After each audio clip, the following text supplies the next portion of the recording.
My 2016 birthday coincided with a visit to Cape Breton Island in Nova Scotia.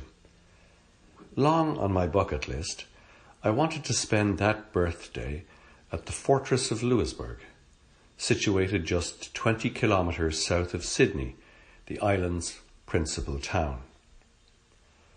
At the beginning of our visit, we learned that the difference between a fort and a fortress is that the latter has both a commercial and a military vocation.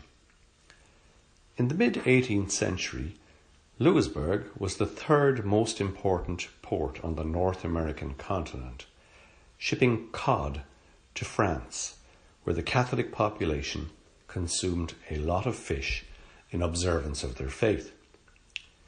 The British fought the French twice for Louisbourg, in 1745 and in 1758, and won both times.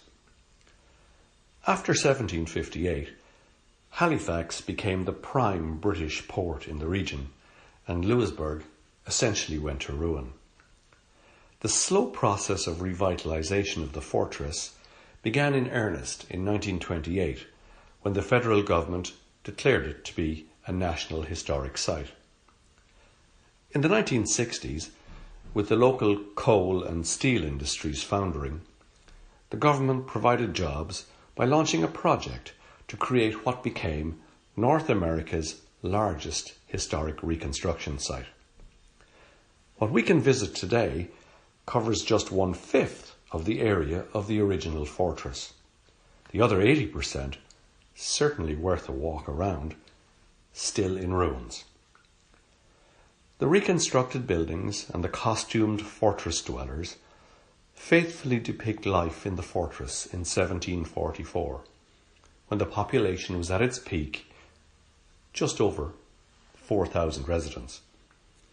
This was the time when the British and the French were vying for supremacy in what we know today as Canada.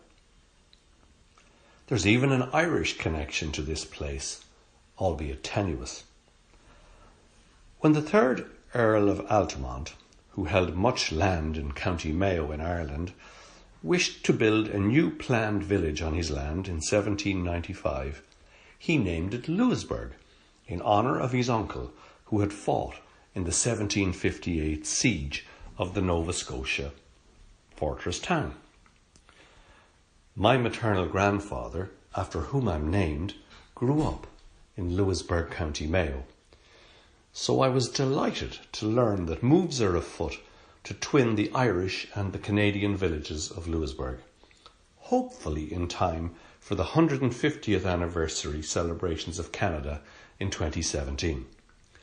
Louisbourg is well worth a visit, especially if you like seaside places steeped in history, surrounded by beautiful scenery and populated by friendly people.